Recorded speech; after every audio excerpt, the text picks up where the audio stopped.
जो भी मुझे मिला है वह मेरा है, मैं किसी और को क्यों दूं? अगर आपके मन में भी ऐसा विचार आया है, क्या सचमुच हमें जो मिला है वह केवल हमारा ही है, या उस पर समाज, प्रकृति और ईश्वर का भी अधिकार है? भगवान श्री कृष्ण इस श्लोक में इस प्रश्न का ऐसा उत्तर देते हैं जो हमारी सोच बदल सकता है। और वीडियो को अंत तक जरूर देखिए।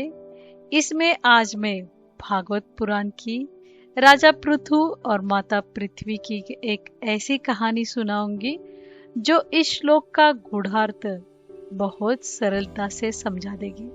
तो चलिए वीडियो को शुरू करते हैं। भगवत गीता अध्याय 3 श्लोक नंबर 12। इष्टान् भोगानि वो देवा दास्यन्ते यज्ञ भाविताः तैदर्तान् प्रधान्येभ्यो यो भुङ्क्ते तेन एव सः। यज्ञ द्वारा पोषित देवतागण तुम्हें इष्ट भोग प्रदान करेंगे। उनके द्वारा दिए हुए भोगों को जो पुरुष उनको दिए बिना ही भोगता है वह निश्चय ही चोर है। अब हम देखते इसका शब्दार्थ क्या है। पिछले श्लोक में भगवान ने बताया कि यज्ञ भाव से देवता और मनुष्य परस्पर एक दूसरे का पोषण करते हैं। अब इस श्लोक में वे बताते हैं कि यज्ञ भाव से पोषित देवता मनुष्य को जीवन के जीने के लिए आवश्यक और इच्छित भोग प्रदान करते हैं। लेकिन जो व्यक्ति उन देवताओं द्वारा दिए गए इन सामग्रियों का उपयोग तो करता है, परंतु बदले में अपना कर्तव्य नहीं निभाता और केवल अपने लिए उनका उपयोग करता है, उसे भगवान चोर कहते हैं। अर्थात जो केवल लेना जानता है लेकिन बदले में अपना योगदान नहीं देता, वह वास्तव में चोरी के समान आचरण करता है। अब हम देखते हैं इसका गूढ़ार्थ क्या है। यज्ञ करने से इच्छा पूर्ण होती है, यानी यज्ञ में जो सात्विक इच्छा होगी, जैसे कि किसी की मदद करनी है, समाज का कल्याण करना है या किसी का भला करना है, तो उन कार्यों के लिए आवश्यक साधनों की कमी नहीं होगी। देवता मनुष्य को अन्न, पानी, वायु आदि जीवन जीने के लिए आवश्यक सभी साधन प्रदान करते हैं, परंतु इन चीजों का उपयोग करके भी हम उन्हें पुष्ट करने के लिए अर्थात अपना कर्तव्य निभाने का प्रयास नहीं करते।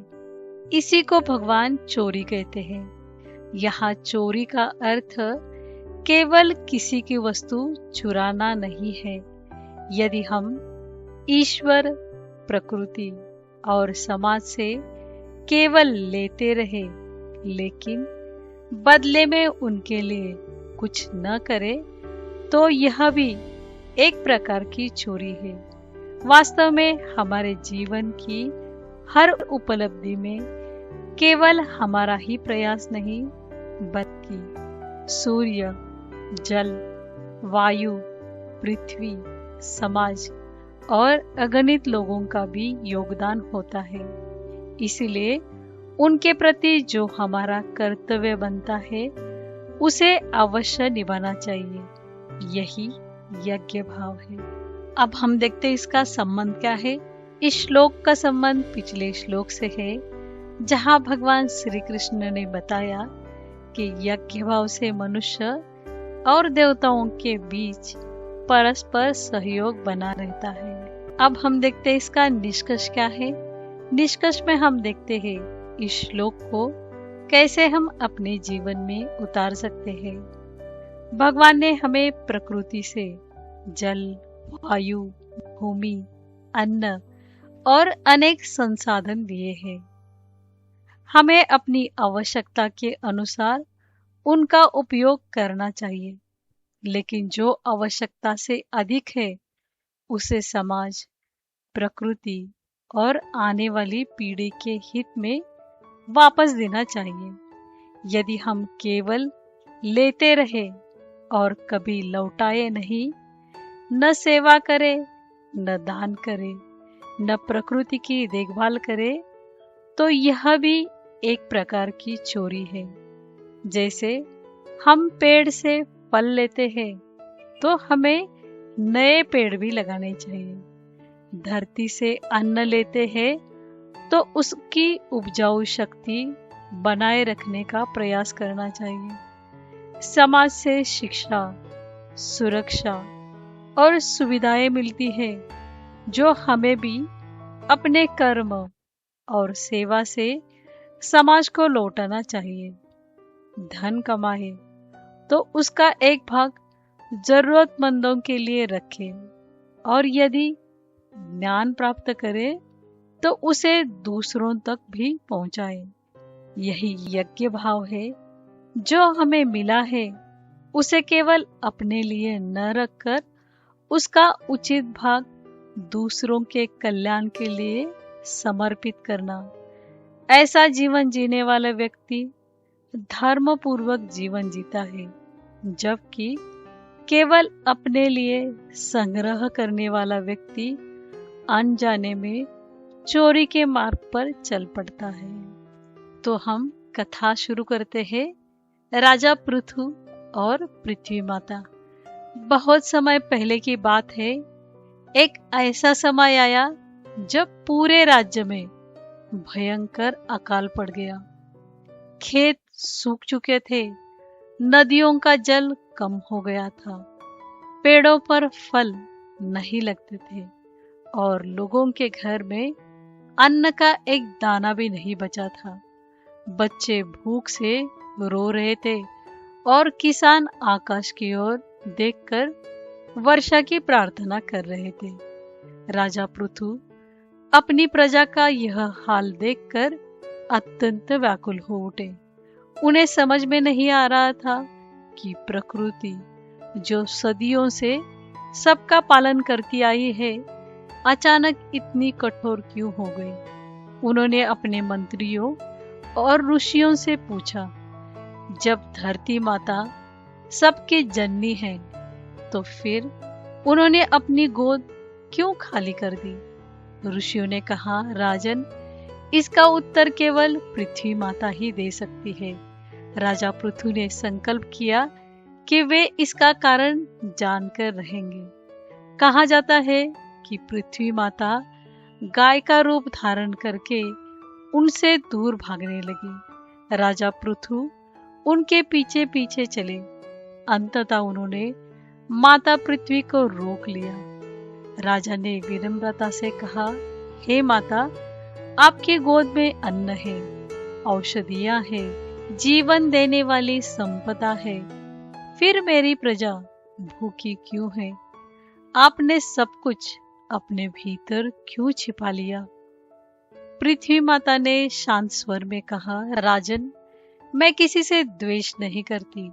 मैं तो सभी का पालन करना चाहती हूँ, लेकिन मनुष्य अपना धर्म भूल गया है।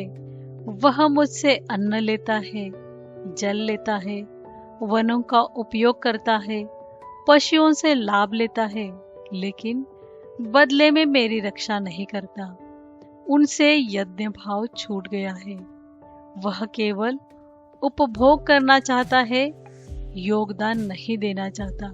यदि मैं ऐसी ही देती रहूं तो एक दिन मेरे पास कुछ भी नहीं बचेगा। राजा पृथु कुछ क्षण मौन रहे। उन्हें अपनी प्रजा की भूल समझ में आ गई। उन्होंने हाथ जोड़कर कहा, माता, मैं वचन देता हूँ कि अब मेरे राज्य में लोग केवल लेने वाले नहीं, देने वाले भी होंगे। वो प्रकृति का सम्मान करेंगे और अपने कर्तव्यों का पालन भी करेंगे। पृथ्वी माता प्रसन्न हो गई और उन्होंने कहा, यदि मनुष्य अपना कर्तव्य निभाएगा तो मैं भी उसे कभी निराश नहीं करूंगी। मैं अन्न दूंगी, औषधियाँ दूंगी, धन धान्य दूंगी और समृद्धि दूंगी। इसके बाद राजा पृथ्वी ने पूरे राज्य में धर्म, यज्ञ और प्रकृति के संरक्षण का अभियान चलाया। लोगों ने वृक्ष लगाए, भूमि की रक्षा की और अपने कर्तव्य निभाए, एक दूसरे की सहायता की। धीरे धीरे फिर से हरी भरी धरती माता हो गई। खेतों में लहलहाते फसलें उठने लगी, नदियां बहने लगी और पूरे राज्य में सुख समृद्धि लौट आई। वीडियो को अंत तक देखने के लिए बहुत बहुत धन्यवाद। आशा करती हूँ ये वीडियो आपको पसंद आया होगा। अगर पसंद आया है तो वीडियो को एक लाइक करिए, आपका एक प्यारा सा कमेंट करिए और चैनल पे नए हो तो सब्सक्राइब जरूर करिए। मिलते हैं अगले नए श्लोक में, तब तक के लिए धन्यवाद।